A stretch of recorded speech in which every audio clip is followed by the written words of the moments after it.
Bam, guys, we're live. Welcome to another episode. This is another 4-week series, Millionaire Mindset. And so during this 4 week, and so this is every Wednesday at 5:30. And if you would like to get the notifications for the link to kind of get on the webinar, I'll put the information below, and all you do is sign up, and I'll email you the link so you can get on if you have any questions or anything, and you can ask questions during this webinar if something strikes an interest and you have a question. On the bottom there's a thing that says where you can like raise your hand up, and if you raise your hand on there, I can address your question, or if you just want to ask it, I can also bring you on live. I mean, I can also like unmute you if you want to just ask your question. And so uh, my intention for this webinar, it's a 4-week webinar, is to get you to commit to $97. And what the $97 does, it actually, I give you a self-assessment test. I'll send you those assessment tests, and I'll also give you access to get on a call with me. If you have any issues, we can address those issues. Short calls. If it's something that's gonna call like take longer, like if it's something like you're saying, hey Stan, you know what? I want to do something a little bit bigger.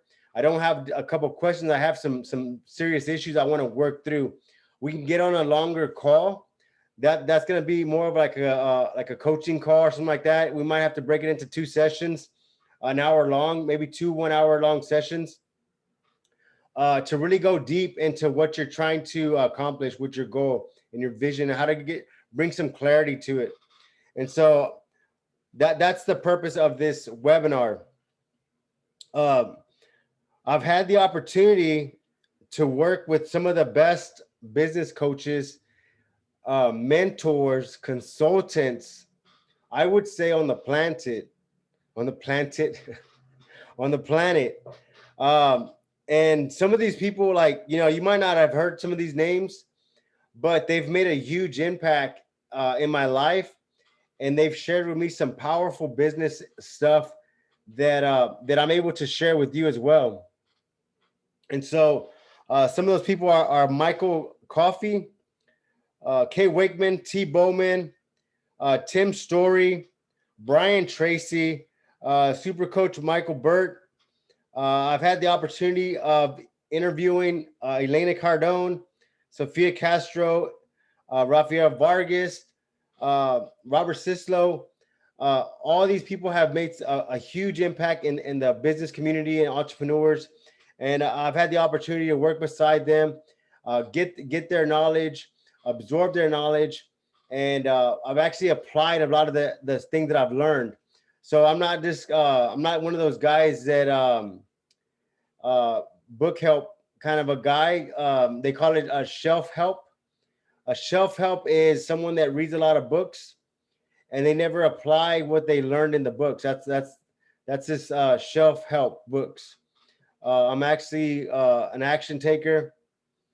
Uh, I want to share a little bit about my story, just so you know that I didn't grow up with any kind of wealth. I didn't grow up in a rich household. I didn't grow up with a family household that was big on education.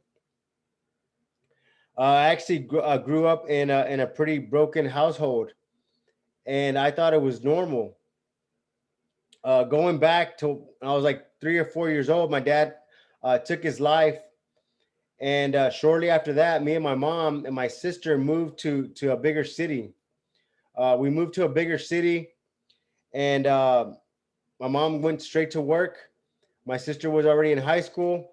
She was already about to, go off and live her own life.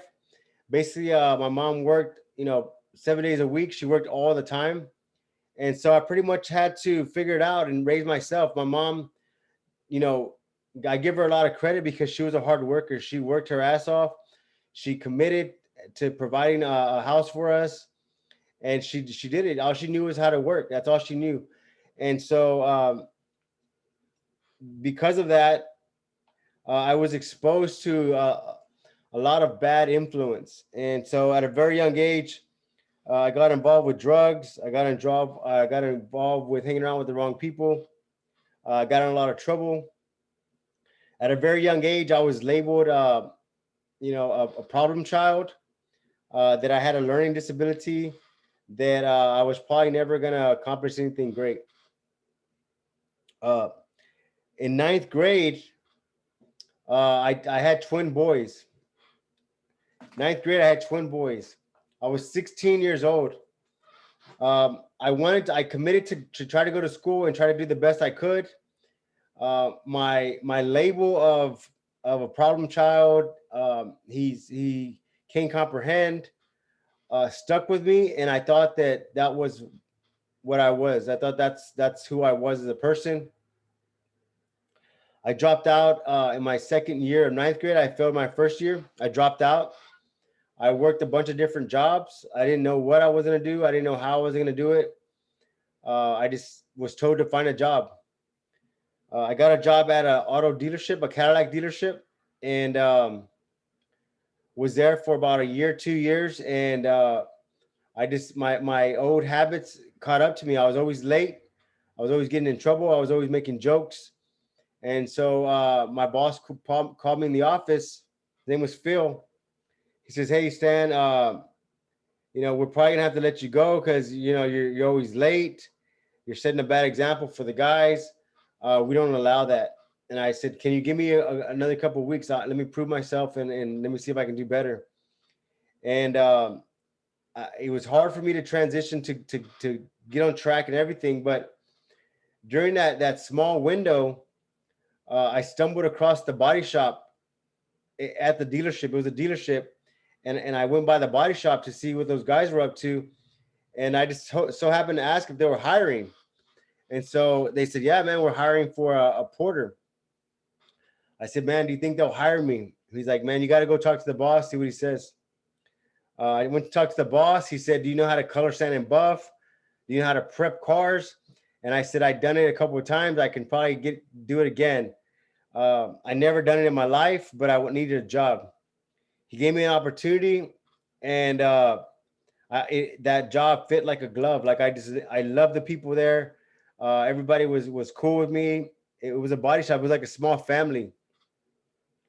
I stayed with the body shop for a number of years. I got into custom painting. I was into lowriders. I stumbled across a gentleman that taught me how to open a business, and I opened a business because I wanted to buy and sell wheels, like lowrider wheels and accessories to my friends, because we had a car club, and so I was able to get them cheap, and I was able to sell them. But I also wanted them wholesale because I didn't want to pay a lot of money for them. So that kind of drew my interest to business. Shortly after that, I got I opened my own shop on the side, like a night shop where I would do side jobs and custom paint jobs. And it wasn't until I got my second job at the dealership. I ended up leaving that dealership after many years. I think it was like 5 or 6 years. I ended up leaving. I went to a bigger dealership. I was there for about 4 or 5 years, and one day they fired me. They let me go because I was always late.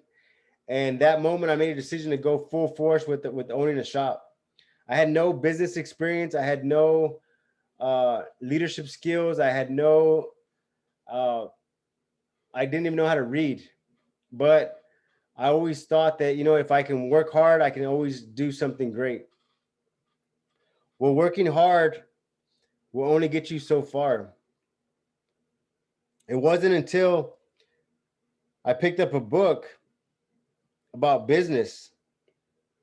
In fact, one of the cars that I was working on had a book inside of it. And it was a small little book, and I opened it up and I started reading it. And it was about business. It was about marketing. It was about customer service. And it excited me because I was like, man, this is pretty helpful stuff. Shortly after I read that book, I applied some of that stuff, and it got my interest. Business was my interest. I enjoyed it because I saw a result from the action that I was taking from the book. I attended some business conferences.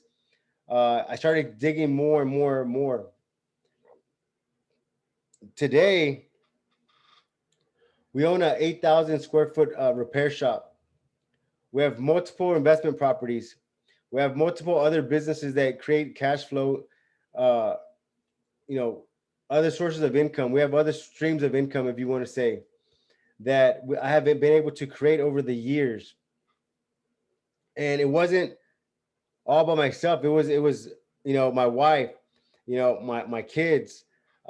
We went through a lot of struggles, but without coaches, without mentors, without people guiding me, this road would have been very, very, very difficult.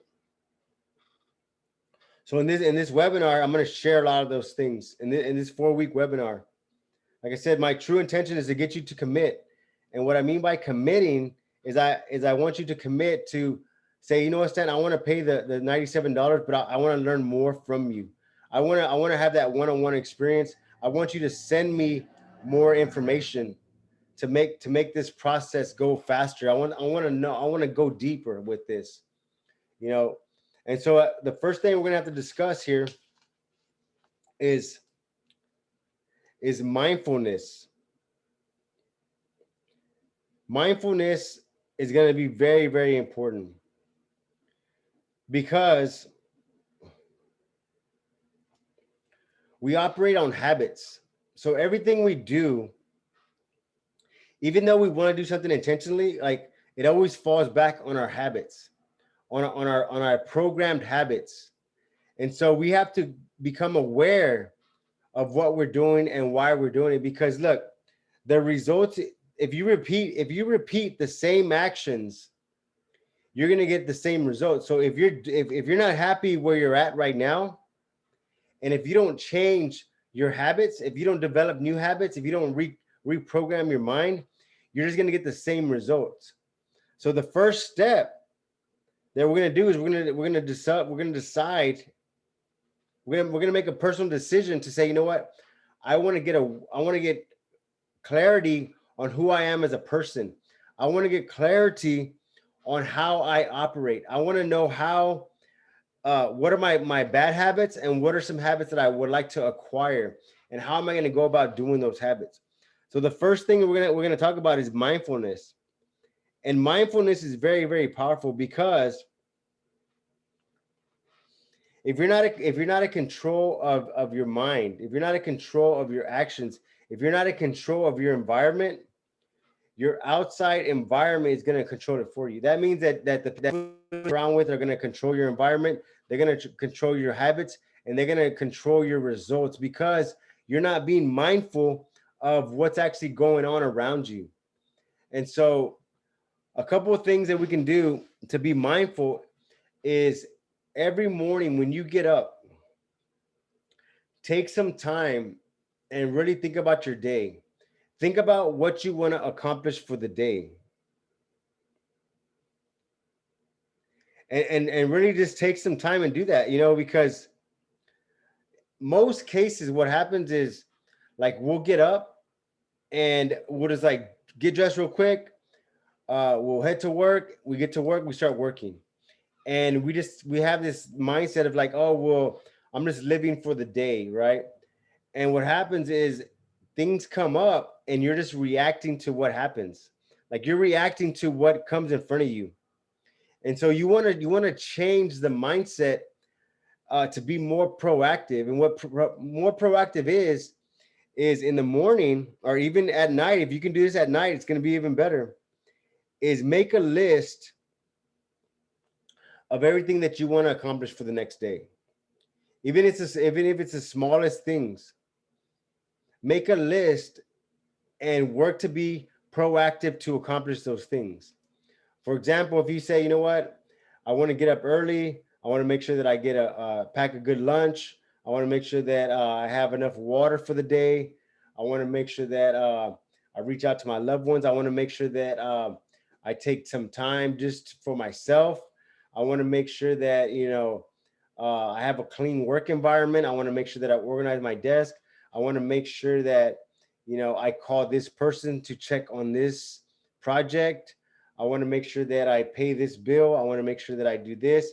All the things that you need to do to move you a step further for the day. Because what happens is if we go into the world with no kind of plan, then we're just like we're operating without a map. We're running in circles. And so this is going to be the first step of being mindful of your actions. And so look, make a list of everything that you need to do for the next day that's going to be very, very productive for you. And make sure you stick to that list, because I guarantee you, if you have a list of 10 things that you want to accomplish for tomorrow, and you focus on that list, and there's going to be some distractions, you're gonna probably try to avoid those distractions because you know you have this list. Versus not having a list, you're going to be open to those distractions. And so what happens is you get consumed with all this, you're getting bombarded with all these things people are asking you to do. And so then you become a yes man. And what a yes man is you say yes to every little thing that comes your way. And what happens is the things you need to get done don't get done. So that's going to be the first step, being proactive than being reactive. Okay. Mental bandwidth is like mental. Just imagine if you have a like a battery pack. Okay. Just imagine if you have a battery pack, and every time you have to make a decision, you're taking energy from that. Okay. So this is gonna be very powerful here. So let's say you get up from work and you're not sure what you're gonna wear for the day. Okay. Now you have to use bandwidth to figure out what you're gonna wear. That's one, right? Let's say that's to say it's 5%, right? And then two is like, okay, you're gonna figure out, okay, what am I gonna get for breakfast? What do I need to pack? Uh, am I forgetting anything? That's another 5%. Okay. Then maybe you're running late for work. So now you're rushing to work, and now you're stuck in traffic. You're getting frustrated. So now you're using like another 5% of bandwidth. You get to work, okay? You have to figure out what you're gonna do for the day. Okay, what's going on? Uh, Now, and then you're having to deal with maybe someone's upset, maybe someone has an attitude, maybe just something doesn't go right, and so that's more bandwidth. So look, you've already used 20% of your mental energy for the day because of these little things that are sucking energy from you. They're sucking energy from you. And so how do we restore? How do we maintain our bandwidth? How do we make sure that we have a good amount of bandwidth? Okay. Well, it's gonna be to set up a routine. Figure out the night before what you're gonna wear. Figure out the night before what you're gonna take for lunch. Figure out the night before what time you're gonna get up. Figure out the night before these small things, these small little things will add up. They'll end up saving you bandwidth time. Okay. And also exercise. Exercise is going to be one of the best things to do to restore your bandwidth, to keep your bandwidth powerful. And the reason being is because it helps create blood flow. And when you create blood flow and you're working out, your body's breathing, you're getting energy back. You're rejuvenating your body. Okay? Exercise is going to help you. Avoid arguments. Okay? I tell you what, if you do this one simple thing, if you say, you know what, I don't have arguments, I have discussions. If you say, you know what, I don't have arguments, I have discussions. And change that wording, because whenever you say the word argument, it already gets you tired just thinking about it. Oh, this guy wants to argue with me. This girl wants to argue with me. Like there's another argument. Say, no, you know what? Can we have a discussion about this? And basically a discussion. This is a difference between an argument and a discussion. Okay. An argument is two people trying to prove they're right. And what tends to happen is the one that is the loudest always feels they won, or the one that explodes, the one that makes the biggest mess, that's an argument, right? And so avoid arguments, avoid arguments. Always say, you know what, we're having a discussion. Basically what it is like the difference is an argument, someone's trying to prove their point, someone's trying to prove they're right. But if you say, you know what, let's have a discussion about this, you can even say, let's have a debate. Okay, a discussion is, okay, what is the problem, how are we gonna fix it? And someone might have a solution, you might have a solution. Okay, can we agree on this? Can we agree on this solution to come together so that we're not going to argue about this, we're going to have a discussion about it. Okay, you can have a debate. A debate is you sharing your opinions, you're sharing your personal opinions about something, and the other person's sharing their personal opinions about something. And so look, you can both agree to disagree. Like you can both agree to disagree. Like there's nothing wrong with that. And sometimes people sometimes you don't agree with people's opinion, and that's fine. You can agree to disagree. Okay. The other one is going to be,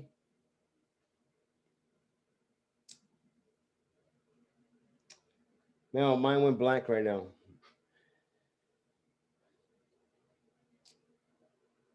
Agree to disagree. That's going to be one. Avoid arguments, man. Avoid arguments altogether. I was gonna add something in there, and it completely slipped my mind. But yeah, you want to restore your mental bandwidth, and I mean, drink some water. Uh, if you feel like, if you're one that's not, and there's a lot of people like that. There's a lot of people that they're used to arguing. They're used to exploding, right?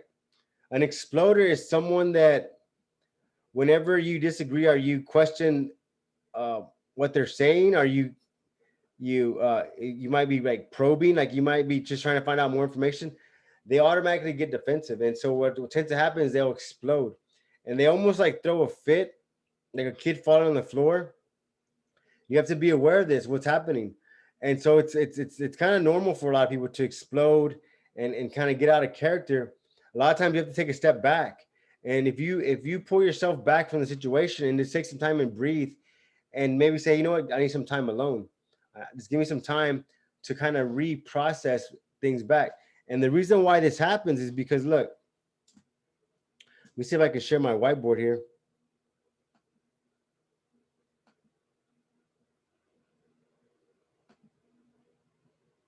Let's see if this will work. So hopefully y'all can see my whiteboard here. So what tends to happen is we have our this is the brain, right?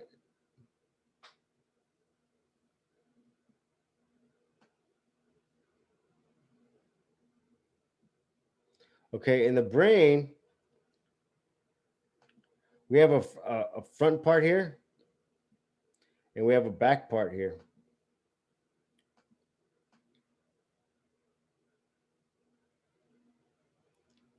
Okay, so this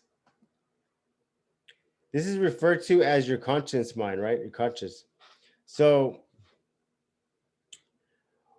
for example, like tying your shoes, that's like a muscle memory. So you use a lot of the old, you already have it stored here, right? But if you're trying to do something new, if you're trying to solve a problem, you're operating from the front part of the brain right here, right? And so look, whenever there's a disagreement, or there's a confrontation, or a debate, what tends to happen, look, your mind, they're going back and forth signals here, and there's signals going back and forth. Okay, there's signals going back and forth here. So just imagine, like, as you're talking to someone, and they're kind of like being aggressive, and you're trying to figure out what's going on. There's communication going back and forth here, back and forth, right? because you're trying to process what they're saying. You're trying to process it. Well, there's going to become a point in that conversation where it gets like, this is going to turn into a fight, argument. When that happens, this gets blocked off. It gets blocked off. So it loses communication. So then when you lose communication, that's when it gets ugly. That's when things get ugly, and people are yelling, and people are throwing themselves on the floor, and it gets messy, right? The way you fix that is you take one, two. Let me go back here. The way you remove that is you're gonna want to take 6 deep breaths. In, deep breath, out. In your nose, out your mouth. In your nose, out your mouth. Deep, deep breath. And you can take some time out and kind of just go by yourself and just breathe. And what happens is it'll help restore this connection back. It'll help restore this communication back. And now you can come back and come up with a solution. So that's just part of being mindfulness. That's really part of being mindfulness, and really saying, okay, you know what? How am I going to get control back over the situation? How am I going to get control back over myself? Because I got to make sure that I'm controlling my energy. Because look, whenever this happens, whenever this thing breaks right here, this communication, okay, what tends to happen with your blood pressure? Okay, so let's just say this is your blood pressure, right? Normal, normal, normal, normal, normal, and you lose signal here, your blood pressure is going to go up, and now you're operating up here, high blood pressure. Your heart's racing. Okay, and when your heart races like this, when your heart is going in an incline pace, guess what's happening to your energy bank? Your battery's over here. Guess what's happening to your energy bank? Your energy bank is going down fast. It's going down. It's going down because this uses a lot of energy right here. And so one way to control that is to take these breaths, these deep breaths, control the breath, get this back, and bring this down, bring this thing back down. And you have to do this, and you're gonna notice, like, during the day, take some time and say, you know what, let me refocus, and let me refocus on my mindset. Let me get refocused again. And so there's another tools you can do too. Listening to music, just going for a walk, clapping your hands, watch something funny, watch something inspirational. Those are going to help you get back your conscience. They're going to help you get back your energy level. They're going to help you restore. And so yeah, this does go out down during the day. But if you take little breaks throughout the day and you breathe and you relax and you kind of take your mind off of the busy workday, or you take your mind off of something crazy that's going on, you'll be able to restore some of this energy. You'll be able to restore that. Staying hydrated. Make sure you have a good diet. Make sure you're eating a lot of protein. Make sure you're just staying really hydrated. If you can stay hydrated, it's going to help restore this energy right here. And that's going to be very, very powerful, because the more energy you have here, the better you are on the day-to-day actions, the better you are of solving problems, the better you are of moving towards your goals, the better you are of, figuring out how you're going to accomplish this big vision. Because look, if you have a big vision, which turns to a goal, you're going to have to come up with a strategy. And whenever you come up with the strategy, you're going to have to come up with tactics, right?